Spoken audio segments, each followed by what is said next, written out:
مولا علی شیر خدا نے اپنی زندگی ساری 9 سال کی عمر تھی جب کلمہ پڑھا تھا، 9 سال حضور نے سب گھر والوں کی دعوت پکائی، اور جب سب لوگ آ گئے سارے خاندان والے، تو فرمایا میں اللہ کا نبی ہوں، کون کون میری مدد کرے گا؟ آپ کو پتہ ہے نا کہ جب مشکل وقت آتا ہے نا، یہ تو تب پتہ چلتا ہے نا ساتھ کون چلتا ہے۔ امیر آدمی ہو نا جس کے پاس 10 کروڑ روپیہ ہو اور وہ اپنے مکان کا تیسرا لینٹر ڈالنے لگے نا، تیسرا، تو سارے بڑے بڑے لوگ آ کے پوچھتے ہیں چودھری صاحب کوئی ضرورت ہوئی تو بتانا، پیسے پوچھے۔ تو غریب آدمی کی چھت گر جائے تو اسے کوئی بھی نہیں پوچھتا، بلکہ جن سے تعلق ہوتا ہے وہ بھی موبائل بند کر لیتے ہیں، وہ کہتے ہیں اب اس نے واپس کیسے کر دیں۔ حضرت مولا علی اس زمانے میں جب سام سونگ گیا سب کو، حضور نے فرمایا کون کون میرے ساتھ چلے گا؟ روٹی بھی کھا لی، گھر بھی آ گئے، صادق اور امین بھی کہہ دیا، جب کہا چلے گا کون کون؟ چپ کر گئے۔ تو حضرت علی کہتے ہیں جب میں نے حضور کے چہرے پر ذرا پریشانی دیکھی نا، یہ چلتے کیوں نہیں؟ تو آپ فرماتے ہیں کہ ابھی میں کھجور کھا رہا تھا، کرتا لمبا پہنا ہوا تھا، سب سے پیچھے بیٹھا تھا، اور حضرت علی کا قد بھی درمیانہ تھا۔ آپ فرماتے ہیں میں اٹھا اور کھجور ابھی میرے منہ میں تھی، جھٹپٹ میں نے اسی طرح نکال کے جیب میں ڈال، اور میں پنجوں کے بل کھڑا ہو گیا، دونوں بازو کھڑے کر کے کہا حضور یہ نہیں بولتے تو نہ بولیں، انا ناصرو کا یا رسول اللہ، انا حافظو کا یا رسول اللہ۔ حضور آپ جہاں جہاں کہیں گے علی آپ کا مددگار بنے گا، دین کی مدد کرے گا، اور اگر آپ تک کوئی آئے گا تو علی آپ کی حفاظت کرے گا۔ 9 سال کی عمر میں چلے علی دین کی نوکری کے لیے، پھر بدر میں بھی پہلی صف میں، احد میں بھی پہلی صف میں، خندق میں بھی پہلی صف میں۔ ایک جنگ میں حضور نے کہا علی تو رہ جا، اس دفعہ رہ جا، تو عرض کی رو پڑے حضرت علی، دلیر آدمی تھے، رو پڑے، کہنے لگے حضور آپ مجھے بچوں اور عورتوں کے پاس چھوڑ کے جا رہے ہیں؟ حضور مجھے لے چلے، میں میدان کا زندگی ساری گزار دی، ساری زندگی گزار دی، اپنے زمانے میں آپس کا اختلاف بھی دیکھا، ساری زندگی شیر خدا نے دین کو دے دی۔ کوفے کی جامع مسجد میں 21 رمضان کو جب حضرت علی کو خنجر لگا نا، تو تاریخ میں جملہ محفوظ ہے، خنجر لگا نا جب، وہ 9 سال کی عمر میں یاری لگائی، 63 سال عمر ہو گئی، جب خنجر لگا تو کہنے لگا فزت برب الکعبہ، مجھے رب کعبہ کی قسم آج کامیاب ہو گیا ہوں، پانی پرن سہیلیاں تے رنگا رنگ کڑے، اسی پریا اس دا جانیے جس دا توڑ چڑھے۔ کہا دیکھو بھائی میں آج کامیاب ہو گیا، میں کامیاب ہو گیا، وہ جو میں نے کہا تھا حضور میں ساتھ رہوں گا، تے لے سجنا سا توڑ نبھائی، جان دیتی راہ تیرے، دے دیا ہر چیز دین کو دے دی۔ کون سی پراپرٹی چھوڑ کے گئے پیچھے؟ کون سا نظام بنا کے گئے؟ امام حسن بھی شہید ہوئے، پتہ ہے آپ کو؟ امام حسن کا بھی دن منانا چاہیے کہ نہیں؟ ان کے یوم وصال پہ بھی کچھ جلسہ کر لیا کرو، بڑے ہیں امام حسین سے، جدھر سارا زمانہ چلتا ہے ادھر چل پڑتے ہو۔ حدیث میں جہاں جہاں نام آیا نا، پہلا امام حسن کا ہے، دوسرا امام حسین کا ہے، اور امام حسین کے اپنے جملے ہیں، فرماتے ہیں میرا بھائی نہیں، میرا امام بھی ہے، میرا امام بھی ہے۔ اور آپ فرمایا کرتے تھے میں نے بڑی چیزیں اس حسن سے سیکھی ہیں، جو انہوں نے سیکھا ایک بتاؤں اس میں سے؟ کچھ لوگ تھکے ہیں آپ میں سے، حالانکہ میں تو زیادہ سفر کر کے آیا ہوں، عرض کروں جو انہوں نے سیکھا ہے؟ سنو، امام حسین خود بتاتے ہیں، فرماتے ہیں کہ اب میرے بھائی نا امام حسن اپنی ایک بیوی کو طلاق دینا چاہتے تھے، اختلاف شدید ہو گیا، بات طلاق تک آ گئی، مجھے پتہ چلا تو میں پہنچا، میں نے کہا بھائی جان کیا اختلاف ہے بھابھی سے؟ سنا طلاق دینے لگے ہیں، فرمایا ہاں طلاق دے دوں گا۔ چلی گئی ہے میکے، فرمایا بتائیں غلطی کیا، کیوں دے رہے ہیں؟ تو امام حسن فرمانے لگے حسین آپ نے قرآن نہیں پڑھا؟ میں نے کہا جی پڑھا ہے، بتائیں۔ کہنے لگے اللہ فرماتا ہے ہن لباس لکم وانتم لباس لہن، مرد عورتوں کا لباس ہے، عورتیں مردوں کا لباس ہیں۔ فرمایا میری بیوی میں کوئی کمزوری ہوگی تو میں پردہ ڈالوں گا کہ دنیا کو بتاؤں گا؟ امام حسین کہتے ہیں میں نے اٹھ کے بھائی کا ہاتھ چوما، میں نے کہا آیت میں نے پہلے بھی پڑھی تھی، تفسیر آج سمجھ میں آئی ہے، تفسیر آج سمجھ میں آئی ہے، میرے بڑے بھائی نے سمجھائی ہے، سمجھ میں آئی۔ کہتے ہیں کچھ دنوں کے بعد امام حسن نے بیوی کو طلاق دے دی، میں پھر آیا اور میں نے کہا میرے شانوں والے بھائی آپ بھی بتا دیں کیا مسئلہ تھا؟ تو کہتے ہیں میرا ماتھا چوما میرے بڑے بھائی نے، اور کہنے لگے حسین چھوڑ، وہ غیر محرم بیوی ہے، میں کسی غیر کی باتیں تیرے ساتھ کیا کروں، طلاق دے دی، غیر محرم ہو گئی، اب اس کا ذکر کیا چھیڑنا؟ کہتے ہیں میں سمجھ گیا، کہ میرا بھائی قرآن کی اس روح کو جانتا ہے جو حسین تک بھی پہنچ رہی ہے۔ بھائیو، امام حسن رضی اللہ تعالیٰ عنہ، آپ کو پتہ ہے یہ کائنات کا وہ عظیم شخص ہے، حسن ابن علی، وہ عظیم ہستی ہے جس نے تاج چھوڑ دیا، تخت چھوڑ دیا، پر نبی پاک کی امت کو جوڑ دیا۔ نبی کریم نے ان کو اپنے ساتھ بٹھا کے کہا تھا، صحیح بخاری میں موجود ہے، کہا یہ میرا بیٹا حسن سید ہے، یا مسلمانوں کی دو جماعتیں لڑیں گی تو یہ صلح کرائے گا۔ حضرت امام حسن نے تخت چھوڑا، تاج چھوڑا، لیکن مسلمانوں کو آپس میں اتنی بڑی قربانی، اتنی بڑی قربانی۔ یہاں تو بھائی چھوٹا سا مسئلہ ہوتا ہے، مسجد میں اچھے بھلے امام صاحب نماز پڑھا رہے ہوتے ہیں، بچے پڑھ رہے ہوتے ہیں، اور مسجد میں تو تقریباً 15-20 چودھری اتوار مسجد میں ہوتے ہیں۔ تھوڑے پنڈ تے نہیں ہیں جی؟ چلو اللہ کا شکر ہے جی، اتنے نہیں تھوڑے نے، چلو اللہ کرے وہ بھی نال ہی رل جان، درویش ہی چنگی چدرا دا کی کرنا ہے۔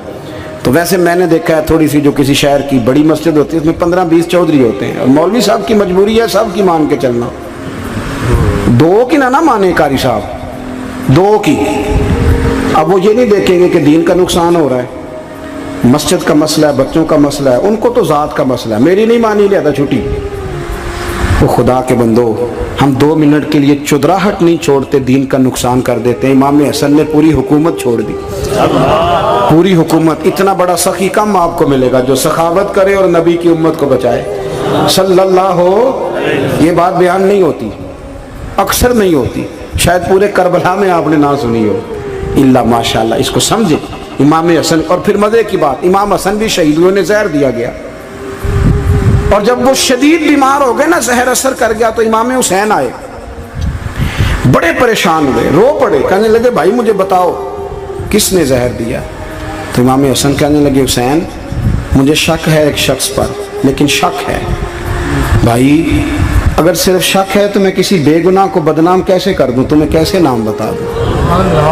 یہ نامعلوم پرچے کراتے نہیں ہم روز نامعلوم پرچے، جس پہ دشمنی ہے اس کا نام لکھا دو، ختم ہو گئی بات۔ امام حسن کی تربیت دیکھو، فرمانے لگے جس پر مجھے شک ہے اس کا نام بتا دوں، تو اگر وہ نہیں تو بے گناہ کا ذکر کیسے کر دوں؟ تو امام حسین فرمانے لگے بھائی جان اگر وہی ہوا تو آپ فرمانے لگے اگر وہی ہوا نا تو حسین پھر بھی تو چھوڑ دے، میں نے رب کے سپرد کر دیا، اللہ بہترین انتقام لینے والا ہے۔ اللہ اتنا بڑا حوصلہ سیدہ کے بیٹے کا، شیر کے بیٹے کا، شیروں جیسا کلیجہ، اتنا دل دریا سمندروں ڈونگے، کون دلاں دیاں جانے۔ او بھائی تھوڑا حوصلہ کر، جتن تے ہر کوئی کھیڈے، تو ہارن کھیڈ فقیرہ، اور جتن دا مل کوڈی پیندی ہارن دا مل ہیرا۔ او کہیں بیک بھی تو ہو نا، کہیں تو درگزر بھی تو کرنا، کہ ہر جگہ چھا کے رہنا ہے، ہر جگہ چھا کے رہنا ہے۔ میرے ایک سنگی ہیں، آپ کو پتہ ہے یہ جو سٹیج پہ بیٹھنے والے لوگ ہوتے ہیں نا، یہاں تو اچھے لوگ بیٹھے ہیں، میری طرح کے جو لوگ، جو سٹیج پہ بیٹھنے کا عادی ہو جاتا ہے وہ نیچے بیچارہ بیٹھ بھی نہیں سکتا، یہ مسئلہ ہو جاتا ہے۔ میں اکثر کہتا ہوں کہ کبھی نیچے بیٹھ کے تو دیکھو کیا فرق ہوتا ہے۔ اگر کسی بندے کی کوئی شان ہے تو وہ جو سب سے پیچھے بیٹھا ہے اس کی شان ویسی کی ویسی ہے، کوئی کمی آ جائے گی؟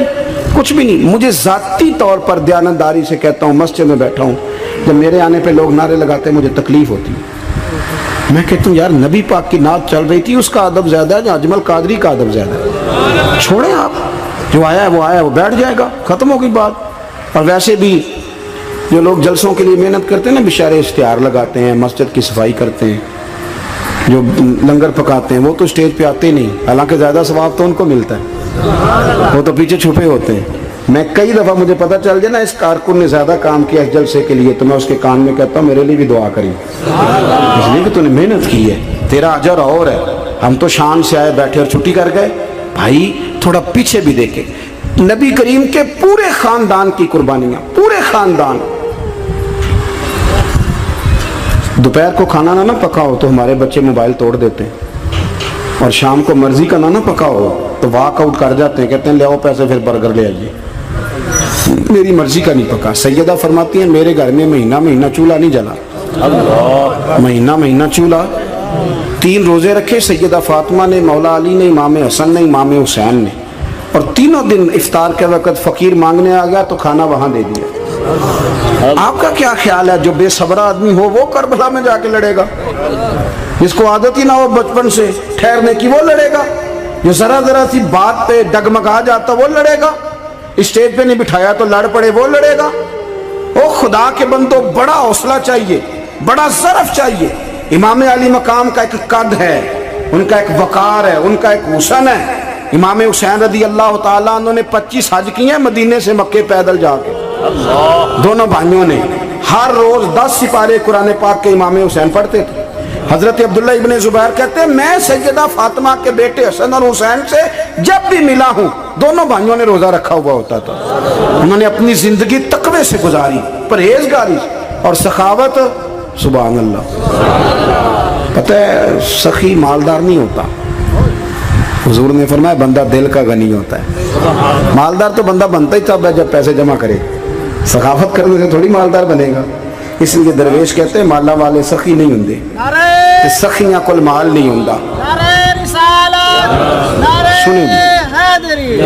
سنیں بہت بڑی سخاوت کی اپنی زندگی میں، ساری زندگی سخاوت میں گزار دی، ساری زندگی۔ امام حسن نے بھی، امام حسین نے جو آیا دے دیا، جو آیا دے دیا۔ ہزاروں دینار آتے۔ ایک دن ایک فقیر مانگنے آ گیا تو امام حسن حسین دونوں تھے، کہنے لگا میں نے سنا ہے بڑے لاجپال ہو، غریب ہو، مہربانی ہو جائے۔ فرمایا بیٹھ جاؤ رزق آنے والا ہے۔ تھوڑی دیر گزری تو 3000 دینار آئے۔ ویسے میرے کو 3 لاکھ روپیہ ہوئے تو مسیطے کنے دینے چاہیے؟ میں اپنا تو پوچھنا، تھوڑا تو پوچھیا ہی نہیں، میں مشورہ پہ لینا۔ 3 لاکھ جو میرے کو ہوئے تو مسیطے کنے دینے چاہیے؟ تسی ظاہر ہے ان کو دیانتداری والا مشورہ ہی دینا ہے نا، جی نہیں کرنا جو ہی دسنا جی نا۔ کتنا 1000؟ ہاں میں کبھی کبھی پیار سے بات سناتا ہوں۔ ایک سنگی میرے پاس آیا، کہنے لگا سب دعا کرو اللہ میں پیسے دے میں وہ راج دیا گا۔ میں کہ یا اللہ انہوں 10 کروڑ دے، 9.5 کروڑ تیرے راج دے چھڑے گا۔ وہ بھی ہسی آئی ہے جی تسی ہسے ہو نا، آمین نہیں سوا کی، یا چپ کر گیا یا کورن لگ گیا۔ اور میں کہ کرما لیا آمین تے آگ تینوں تے 50 لاکھ پھر بھی پیا بچدا سی، لیکن اسی دعاواں وچ بھی 9.5 کروڑ دین لی تیار، ناراض نہ ہونا، دعاواں وچ بھی تیار نہیں، مزاج ہی نہیں، طبیعت ہی نہیں۔ سیدہ فاطمہ الزہرا کے پاس 40 اونٹ کھڑے تھے۔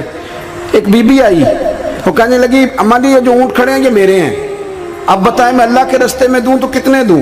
سیدہ فاطمہ کہنے لگی 1 بکری دے دے۔ وہ کہنے لگی حضور اگر آپ کے پاس 40 ہوتے تو آپ کتنے دیتی؟ سیدہ فرمانے لگی میں سارے کے سارے دے دیتی۔ تیرے لیے مسئلہ اور ہے، میرے لیے فتویٰ اور ہے، سارے دے دے۔ 3000 دینار آئے امام حسن اور حسین کے پاس، فقیر بیٹھا ہے۔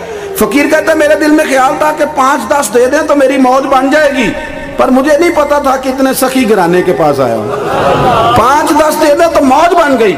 کہتے امام حسن نے 3000 دینار میری ہتھیلی پہ رکھے اور میرا ماتھا چوم کے کہنے لگے یار میرا تو خیال تھا کہ تیرے انتظار پر تجھے کچھ ملے گا، پر یہ رکھ لے، مجھے پتا ہوتا کہ تجھے اتنا ملنا ہے تو میں تجھے انتظار نہ کراتا۔ جلدی دے، خود بھیک دے، خود ہی کہے منگتے کا بھلا ہو۔ اپنی زندگی نفاست سے گزاری اہل بیت، قربانی دے کے گزاری۔